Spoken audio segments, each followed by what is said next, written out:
ದುರ್ಗಾ ಪರಮೇಶ್ವರಿ, ತ್ರಿಪುರ ವಿಜಯಳಾದ ಮಹಾ ಮಹೇಶ್ವರಿಯಮ್ಮ ನೀನು. ತಾತ ಮುತ್ತಾತಂದಿರ ಕಾಲದಿಂದಲೂ ಕೂಡ ನಾವು ನಿಮ್ಮನ್ನೇ ಪೂಜಿಸುತ್ತಾ ಬಂದಿದ್ದೇವೆ ತಾಯಿ. ಆದರೆ ಅಂದಿನಿಂದ ಬರೀ ಬಡತನ ಎನ್ನುವ ಈ ಬಡತನದ ಭೂತ ನಮ್ಮ ಬೆನ್ನಿಂದಲೇ ಬಂತು ತವನು. ಅದು ಅಲ್ಲದೆ ನನ್ನ ತಂದೆ ತಾಯಿಗಳು ಈ ಬಡತನದಲ್ಲಿಯೇ ಸಿಕ್ಕಿ ಅವರ ಪ್ರಾಣವನ್ನು ಕೂಡ ಬಿಟ್ಟರು. ನನ್ನನ್ನು ಈ ಭೂಮಿಯ ಮೇಲೆ ಬಿಟ್ಟು ಅವರು ಕೂಡ ಸ್ವರ್ಗಸ್ಥರಾದರು ತಾಯಿ. ಆದರೆ ತಂದೆ ತಾಯಿ ಬಂಧು ಬಳಗ ಯಾರು ಇಲ್ಲದೇ ಇದ್ರೂ ಕೂಡ ಅನಾಥಳಾದ ನನ್ನ ಕೈ ಹಿಡಿದು ಈ ಮನೆಯನ್ನು ತುಂಬಿಸಿಕೊಂಡರು ಈ ಊರಿನ ಹಿರಿ ರೈತರಾದ ಸತ್ಯವಂತರು. ಅವರೇ ನನ್ನ ಪತಿ. ನನ್ನ ಮತ್ತು ನನ್ನ ಗಂಡನಿಗೆ 2 ಕಣ್ಣಿನಂತಿದ್ದಾರೆ ನನ್ನ ಇಬ್ಬರು ಮೈದುನ. ಇನ್ನು ನನ್ನ ಹಿರಿ ಮೈದುನ ಜಮದಗ್ನಿ ಯಾವಾಗ್ಲೂ ಕೂಡ ಬರೀ ಕಬಡ್ಡಿ ಕುಸ್ತಿ ಅಂತ ಊರನ್ನ ತಿರುಗುತ್ತಾಳೆ ಇರ್ತಾನೆ. ಆದಷ್ಟು ಬೇಗ ಅವನಿಗೊಂದು ಒಳ್ಳೆ ಬುದ್ಧಿಯನ್ನು ಕೊಟ್ಟು ಕಾಪಾಡುತ್ತಾನೆ. ಅಂತೆಯೇ ನನ್ನ ಕಿರಿ ಮೈದುನ ಆದ ಸಂಪತ್, ಅವನು ಸಿಟಿಯಲ್ಲಿ ವಿದ್ಯಾಭ್ಯಾಸವನ್ನ ಮಾಡ್ತಾ ಇದ್ದಾನೆ. ಅವನ ವಿದ್ಯೆಯು ಕೂಡ ಆದಷ್ಟು ಪರಿಪೂರ್ಣವಾಗುವಂತೆ ಅನುಗ್ರಹಿಸುತ್ತಾನೆ. ಅಮ್ಮ ಓಂಕಾರ ಸ್ವರೂಪಿಣಿ, ನಿನ್ನಲ್ಲಿ ನಾನು ಬೇಡುವುದು ಒಂದೇ ತಾಯಿ, ಆದಷ್ಟು ಬೇಗ ನನಗೊಂದು ಮಗುವನ್ನ ಕರುಣಿಸು ಎಂದು. ಹೆಣ್ಣಾಗಿ ಹುಟ್ಟಿದ ಮೇಲೆ ಅವಳ ಹೆಣ್ತನ ಸಾರ್ಥಕವಾಗಬೇಕು ಅಂದ್ರೆ ಅವಳಿಗೊಂದು ಮಗುವಾಗಬೇಕು ತಾಯಿ. ಆ ಮಗುವನ್ನ ನನಗೆ ದಯಪಾಲಿಸು ಎಂದು ನಿನ್ನಲ್ಲಿ ನಾನು ಸೆರಗನ್ನು ಒಡ್ಡಿ ಬೇಡಿಕೊಳ್ಳುತ್ತೇನೆ. ಅಷ್ಟೇ ಅಲ್ಲಮ್ಮ, ಈ ಊರಿನಲ್ಲಿ ಹಣ ಇದೆ ಎಂದು ಮದದಿಂದ ದರ್ಪದಿಂದ ಹಣದ ಮದದ ಮದ್ದಾನೆಯಾಗಿ ಮೆರೆಯುತ್ತಿದ್ದಾರೆ ಈ ಊರಿನ ಶ್ರೀಮಂತ. ರೈತರ ರಕ್ತವನ್ನ ಸಿಗಣಿಯಂತೆ ಹೀರುತ್ತಿದ್ದಾರೆ ಆ ದೇಸಾಯಿ ಗೌಡ ಮತ್ತು ಆ ಪಾಟೀಲ್. ಅಂತ ದುಷ್ಟರನ್ನ ಶಿಕ್ಷಿಸಿ ಶಿಷ್ಟರನ್ನ ರಕ್ಷಿಸುವ ಭಾರ ನಿನ್ನನ್ನೇ ಕೂಡಿದೆ ದುರ್ಗಾ ಪರಮೇಶ್ವರಿ.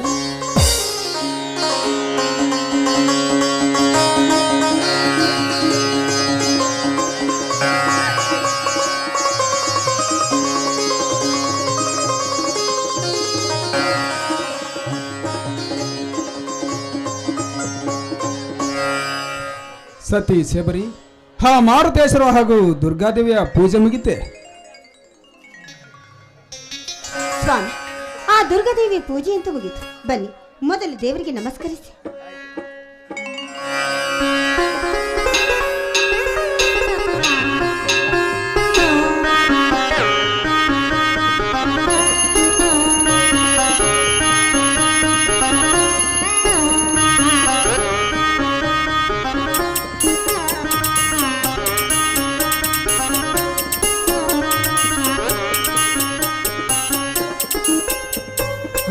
ಆಯ್ತು ಶಬರಿ. ಶ್ರೀ ಮಾರುತೇಶ್ವರ ಜಾತ್ರೆ ನಿಮಿತ್ತವಾಗಿ ಜೋಡೆತ್ತಿನ ಚಕಡಿ ರೇಸಿಗೆಂದು ಹೋದ ನನ್ನ ತಮ್ಮ ಜಮದಗ್ನಿ ಇನ್ನೂ ಬಂದಿಲ್ಲವೇ? ಇಲ್ಲ ಸ್ವಾಮಿ, ಅವನು ಇನ್ನೂ ಬಂದಿಲ್ಲ. ಚಕ್ಕಡಿ ರೇಸನ್ನು ಮುಗಿಸಿ ಹಾಗೆ ಕುಸ್ತಿಯಲ್ಲೂ ಕೂಡ ಅವನು ಭಾಗವಹಿಸಿರಬೇಕು. ಅದಕ್ಕಾಗಿ ಇಷ್ಟೊಂದು ತಡವಾಗಿರಬೇಕು ನನ್ನ ಮುದ್ದಿನ ಮೈದುನ ಜಮದಗ್ನಿ.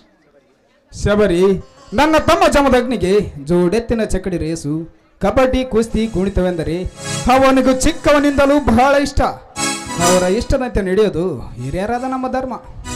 ಹೌದು ಸ್ವಾಮಿ, ಆದ್ರೆ ಈಗ ಅವನು ಮದುವೆಯ ವಯಸ್ಸಿಗೆ ಬಂದಿದ್ದಾನೆ. ಆದಷ್ಟು ಬೇಗ ಅವನಿಗೆ ಮದುವೆ ಮಾಡಿ ಸಂಸಾರ ಮಾಡೋದಕ್ಕೆ ಹಚ್ಚುತ್ತೀರೋ ಅಥವಾ ಇದೇ ರೀತಿ ಮುದ್ದಾದ ಮಾತುಗಳನ್ನ ಮಾತಾಡಿ ಈ ರೀತಿ ಊರು ತಿರುಗಲು ಹಚ್ತೀರೋ? ಏನೇ ಶಬರಿ, ನನ್ನ ಸಹೋದರನ ಬಾಳು ಬಂಗಾರವಾಗ್ಲೇನು ಆಸೆ ನನಗಿಲ್ಲ ತಿಳಿದಿರುವ ಪೆದ್ದೆ. 18 ವರ್ಷ ಮುಗಿಸಿ 19ನೇ ವರ್ಷಕ್ಕೆ ಕಾಲು ಇಡ್ತಿರುವ ನನ್ನ ತಮ್ಮ ಜಮದಗ್ನಿಗೆ ಈ ಸಲ ಸುಗ್ಗಿ ಹಬ್ಬ ಮುಗಿಸಿ ಅವನಿಗೆ ಎಲ್ಲಾದ್ರೂ ಒಂದು ಒಳ್ಳೆ ಮನೆತನ ಸುಖನೇ ನೋಡಿ ಜಮದಗ್ನಿಗೆ ಮದುವೆ ಮಾಡಿದರೆ ಅಣ್ಣನಾಗಿ ಹುಟ್ಟಿದ ನನ್ನ ತಲೆಯ ಮೇಲಿನ ಭಾರ ಇಳಿಯುತ್ತದೆ. ಹೌದು ಸ್ವಾಮಿ, ನೋಡಿ, ಸಂಪತ್ಗೂ ಮತ್ತು ಜಮದಗ್ನಿಗೂ ಒಂದೊಂದು ದಾರಿಯನ್ನ ತೋರಿಸಿದ್ರೆ ಅಣ್ಣ ಅತ್ತಿಗೆರಾದ ನಮ್ಮ ತಲೆ ಮೇಲಿರುವ ಭಾರ ಕೂಡ ಕಮ್ಮಿ ಆಗುತ್ತೆ. ಅದು ಅಲ್ಲದೆ ಇಷ್ಟೆಲ್ಲ ಮಾಡಿದ್ದಕ್ಕೂ ಈ ನಮ್ಮ ಜೀವನ ಸಾರ್ಥಕವಾಗುತ್ತೆ ಸ್ವಾಮಿ. ಆದರೆ ಶಬರಿ, ನನ್ನ ಮನದಲ್ಲಿ ಒಂದು ಸಂಶಯ ಉಂಟಾಗತೊಡಗಿದೆಯಲ್ಲ? ಸಂಶಯ ಇದೆ ನಿಮ್ಮ ಮನದಲ್ಲಿ? ಅದೇನೆಂದು ನನ್ನ ಮುಂದೆ ಹೇಳೋದಿಲ್ವೇ ಸ್ವಾಮಿ? ನೋಡು ಶಬರಿ, ಏನು ಮಾತನಾಡುತ್ತೀರ ಶಬರಿ? ಗಂಡ ಹೆಂಡತಿ ಅಂದರೆ ಸಂಸಾರದ ಹಿಡ್ಕಣ್ಣುಗಳು ಮೇಲಾಗಿ ಸತಿಪತಿಗಳಿಬ್ಬರು ಜೋಡಿ ಗಾಲಿಗಳಿದ್ದಂತೆ. ಆದರೆ ಒಂದು ಗಾಲಿ ಕಳಿಸಿದ್ರೆ ಬಂಡೆ ಮುಂದೆ ಸಾಗಲಾರದು. ಅದರಂತೆ ಭಾವನೆಗಳು ಒಂದಾದರೆ ಸಂಸಾರ ಸಸರ. ನನ್ನ ಮನದಲ್ಲಿ ಉಂಟಾದ ಸಂಶಯ ನಿನ್ನ ಮುಂದೆ ಹೇಳಿದೆ ಮತ್ತಾರ ಮುಂದೆ ಹೇಳದೆ ಶಬರಿ. ಹಾಗಾದ್ರೆ ಅದೇನೆಂದು ಹೇಳಿ ಸ್ವಾಮಿ. ನೋಡಿ ಶಬರಿ, ನಮಗಂತೂ ಮದುವೆಯಾಗಿ ಇಷ್ಟು ದಿನ ಮಕ್ಕಳಾಗಲಿಲ್ಲ. ಮುಂದೆ ಇದೇ ರೀತಿ ನಮಗೆ ಮಕ್ಕಳಾಗದಿದ್ದರೆ ಜಮದಗ್ನಿ ಮತ್ತು ಸಂಪತ್ ನಮ್ಮಿಬ್ಬರನ್ನು ಚೆನ್ನಾಗಿ ನೋಡಿಕೊಂಡು ಜೋಪಾನ ಮಾಡಬಹುದೇ? ಸ್ವಾಮಿ, ಎಂಥ ಮಾತನ್ನ ಮಾತಾಡ್ತಾ ಇದ್ದೀರಿ ನೀವು. 4 ಜನಗಳಿಗೆ ಬುದ್ಧಿ ಹೇಳಬೇಕಾದವರು ನೀವು. ಈ ನಿಮ್ಮ ಮನಸ್ಸಿನಲ್ಲಿ ಇಂಥ ಸಂಶಯದ ಮಾತುಗಳು ಬರಬಾರದು ಕಣ್ರಿ.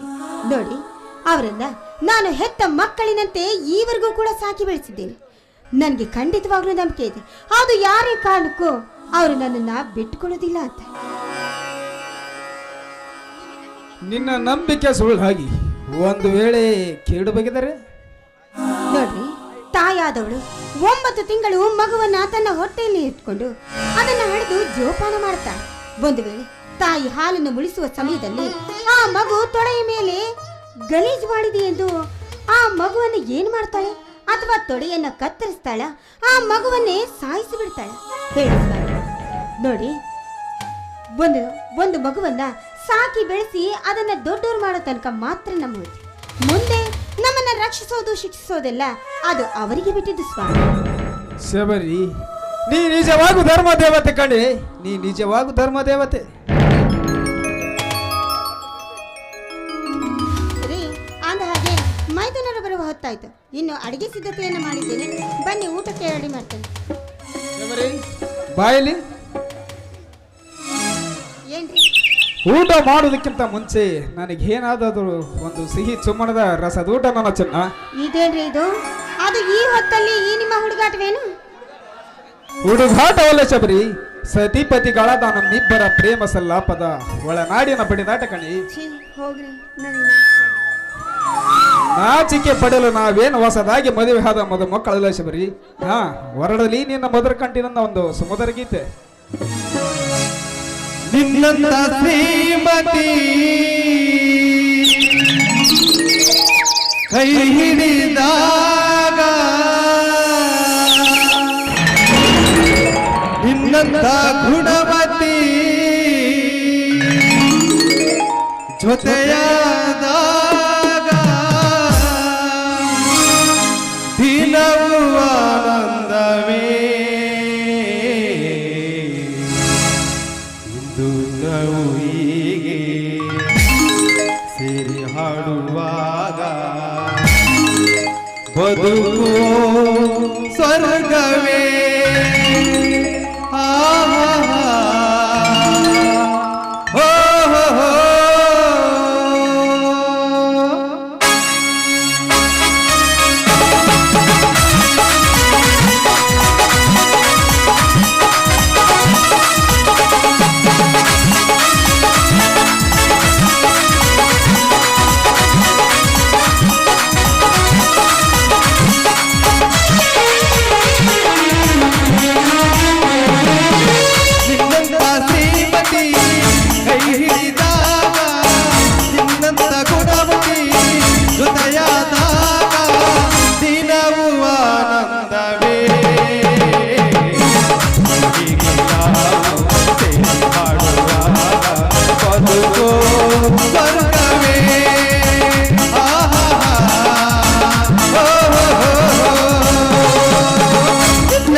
ಅನುಗಾಲ ಅನುರಾಗ ಅನುಗಾಲ ಅನುರಾಗ ಶಿವಯೋಗ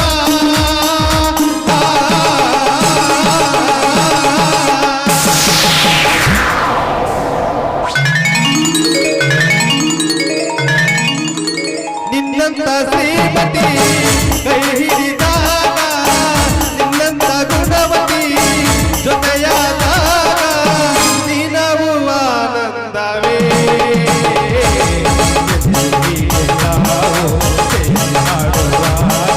ಬದುಕೋ ವರ್ಣವೇ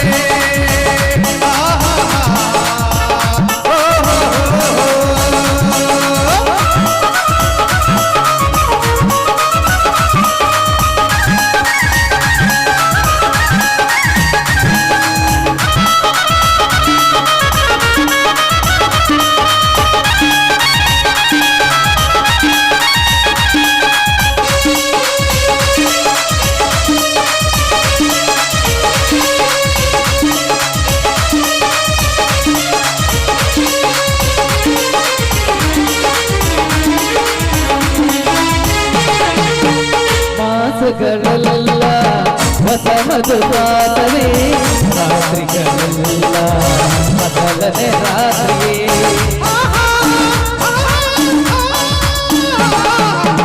ಮಾಸಗಳೆಲ್ಲ ಹೊಸ ಮಧುವಾದರೆ ರಾತ್ರಿಗಳೆಲ್ಲ ಮೊದಲನೇ ರಾತ್ರಿಯೇ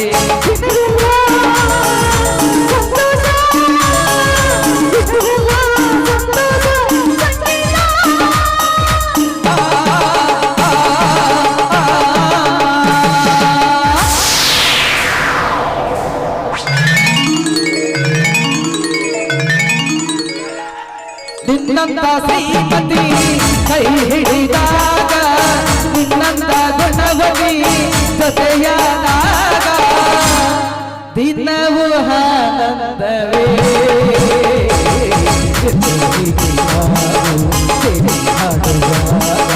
ಬದುಕೋ ಸ್ವರ್ಗವೇ ಆಹಾ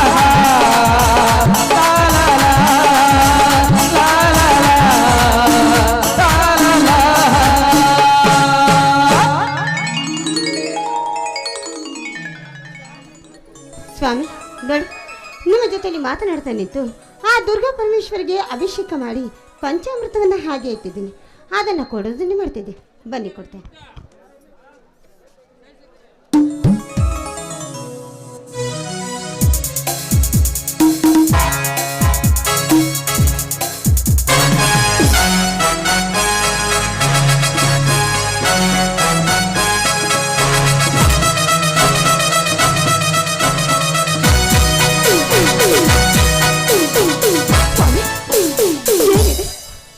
ಏನಿದೆ ನಿಮ್ಮ ಕೈ ತುಂಬ ಗಾಯ, ರಕ್ತದ ಕಲೆಗಳು. ಏನಾಯ್ತು ಸ್ವಾಮಿ, ಏನಾಯ್ತು? ಗಾಬರಿ ಆಗಬೇಡ ಶಬರಿ, ಗಾಬರಿ ಆಗಬೇಡ. ಇದೆಲ್ಲ ನಮ್ಮಂತರ ಬಡ ರೈತರ ಪಾಲಿಗೆ ಆ ದೇವರು ಕೊಟ್ಟ ಬಹುಮಾನ, ದೈವ ತಂದ ದುರಂತ. ನೋಡಿ, ದಯವಿಟ್ಟು ಈ ರೀತಿ ಸುದ್ದಿ ಬಳಸಿ ಏನನ್ನು ಮಾತಾಡಬೇಡಿ. ನನಗೆ ಅಕ್ಷರದ ಅರಿವೇ ಗೊತ್ತಿಲ್ಲ. ನೀವೇ ರೀತಿ ಸುದ್ದಿ ಬಳಸಿ ಮಾತಾಡಿದ್ರೆ ನನಗೆ ತಾನೇ ಅರ್ಥವಾಗುತ್ತೆ.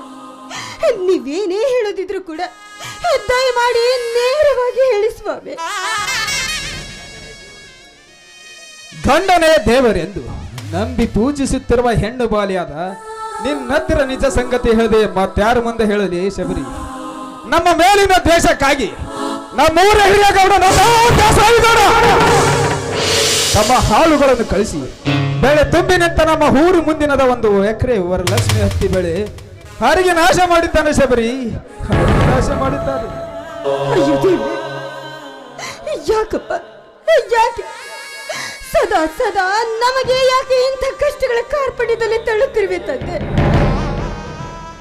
ಅಂತ ತಪ್ಪನ್ನ ನಾವಾದ್ರೂ ಏನು ಮಾಡಿದ್ದೇವೆ?